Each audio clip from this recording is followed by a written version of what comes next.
जय जय गोविंद जय जय हरि गोपाल जय जय जय जय हरि गोपाल जय जय राधा राधा जय राधा राधा राधा राधा रमण हरि गोविंद जय जय राधा हरि गोविंद जय जय श्री राधा हरि गोविंद जय जय राधा रमण हरि गोविंद जय जय गोविंद जय जय गोविंद जय जय गोविंद जय जय। कुब्जा को सर्वांग सुंदरी बना करके भगवान जैसे थोड़ा सा आगे बढ़े तो कुब्जा ने उत्तरीय पकड़ करके कहा कि प्रभु सेवा का अवसर दीजिए। भगवान ने कहा कुब्जे अभी मामाश्री के पास जाना है, कर्तव्य पूर्ण करने के पश्चात तुम्हारी कुटिया में भी आऊँगा, तुमको सुख दूंगा। ऐसा कह करके भगवान आगे बढ़े। आगे जा कर के एक स्थान पर धनुष रखा हुआ था, उस धनुष को देखने के और छूने के बहाने से भगवान ने उसे उल्टे हाथ से उठाया और भंजन करके फेंक दिया। पहरेदार दौड़े भगवान को मारने के लिए, तो मेरे प्रभु ने धनुष के दो टुकड़े जो पड़े हुए थे, एक टुकड़ा उठा करके स्वयं हथियार की तरह से चलाने लगे और दूसरा टुकड़ा बलदाऊ भैया ने उठा लिया और उन पहरेदारों को मार करके भगा दिया। जाकर कंस को सूचना की और कंस ने उसी समय मल्ल युद्ध की तैयारी कर दी। अखाड़े में सारे पहलवानों को बुला लिया। इधर कुबलिया पीड़ नाम का हाथी दरवाजे पर खड़ा कर दिया। जैसे श्री कृष्ण श्री बलराम अंदर प्रविष्ट होने लगे, कुबलिया पीड़ नाम का हाथी मस्ती में झूम रहा था। श्री कृष्ण ने कहा गजराज मुझे रास्ता दो, तो जोर जोर से चिंगाड़ने लगा हाथी। रात्रि भर मदपान कराया गया, ऐसे शराब पिलाई गई इस हाथी को, इसलिए नशे में झूम रहा था। श्री कृष्ण ने कहा गजराज मुझे रास्ता दो, लेकिन ये तो किसी को पहचानता नहीं, आक्रमण की मुद्रा में खड़ा हुआ है। जैसे ही श्री कृष्ण थोड़ा सा आगे बढ़े तो गजराज ने 2 कदम आगे बढ़कर इस हाथी ने सूंड से लपेटकर आकाश की सीध में ले गया और मेरे गोविंद ने लघिमा शक्ति का इस्तेमाल करते हुए छोटे बनकर उसकी सूंड से खुलक कर नीचे टपक गए और विशाल रूप धारण करके हाथी की सूंड को पकड़ा, चकर गिन्नी की तरह आकाश में घुमाया और घुमाकर धरा धाम पर दचक गोविंदाय नमो नमः हो गई। बोले गोविंद भगवान की जय हो। श्री कृष्ण ने कहा दाऊ भैया को हाथी मारे और को दांत उखाड़े। बलराम जी बोले जब भाई भाई साथ में हैं तो एक हाथी मारेगा तो दूसरा उखाड़ेगा, इसलिए भाई भाई को संगठित रहना चाहिए। जब कभी आवश्यकता पड़ जाए तो एक हाथी मारे और एक दांत उखाड़े। बलराम जी ने बाकी गर्दन पर एक पैर रखे हो, बाकी बड़े से मुदगर जैसे मूसल जैसे दांतों को पकड़ करके उखाड़ लिया और उछाल दिया श्री कृष्ण की ओर। कृष्ण ने लपक करके पकड़ लिया, कंधे पर धर लिया जैसे कोई मूसल रखा हुआ हो। दूसरा दांत उखाड़ करके बलदाऊ भैया ने अपने कंधे पर रखा और चले गए अंदर की तरफ। परीक्षित जी महाराज ने सुखदेव भगवान से निवेदन किया प्रभु ये कुबलिया पीड़ हाथी कौन है जिसको भगवान के हाथ से मरने का सौभाग्य मिला? हर आदमी भगवान के हाथ से मर भी नहीं सकता। जैसे कोई बंदूक है ना, तो बंदूक से किसी मक्खी को मरने का सौभाग्य होता है? मक्खी के भाग्य में लिखा है कि बंदूक की गोली से मरे। ऐसे ही हर आदमी भगवान के हाथ से मरे, ये संभव है? नहीं। या तो कोई पूर्व जन्म में श्राप होगा या पूर्व जन्म का कोई वरदान होगा। पूर्व जन्म में ये राजा बलि का बेटा था, मंदगति इसका नाम था, बड़ा बलवान, बड़ा पहलवान। लेकिन पहलवानी के साथ साथ इसको घमंड भी आ गया था। जब ये रास्ते पर जाता था तो झूमता झामता बड़ी मस्ती में निकलता था। एक दिन एक बूढ़ा ब्राह्मण वहां से निकला और उस बूढ़े ब्राह्मण को देख करके ये उसी की तरफ को गया और वो ब्राह्मण स्नान करके कमंडल में जल लेकर के बेचारा आ रहा था कांपते हुए। ये मंदगति नाम का राजा बलि का बेटा ब्राह्मण देवता के पास गया और अपनी छाती से टक्कर मारी कि ब्राह्मण देवता नीचे गिरे। उठ करके खड़े हुए, शर्म नहीं आती तुझे? मैं सड़क के एक किनारे जा रहा था और तूने आकर टक्कर मार दी। लेकिन ब्राह्मण ने कहा कि भाला वाले से भिड़ जाना, माला वाले से मत भिड़ना, क्योंकि माला वाले का रक्षक वो खुद नहीं होता, माला वाले का रक्षक होता है जिसकी वो माला करता है।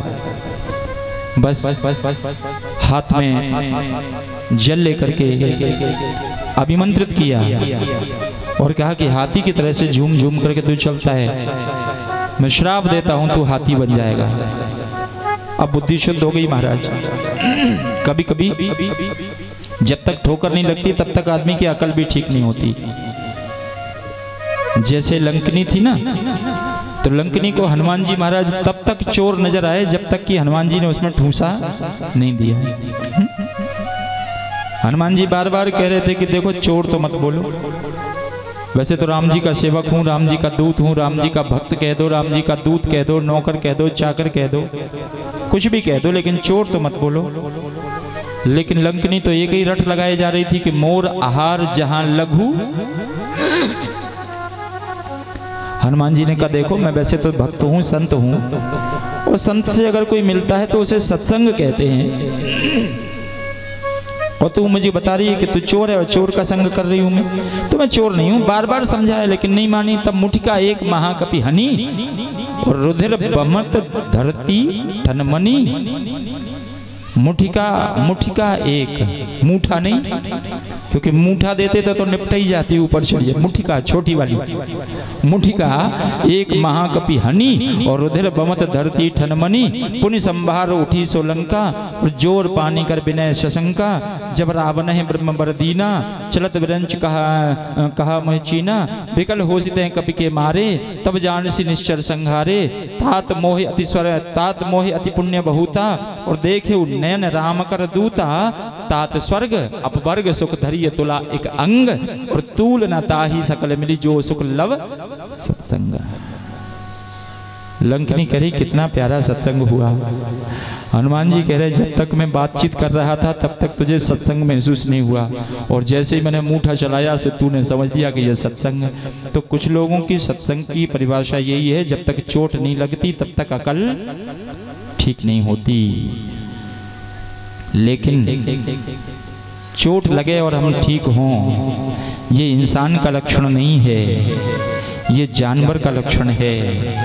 डंडे से तो जानवर डरता है।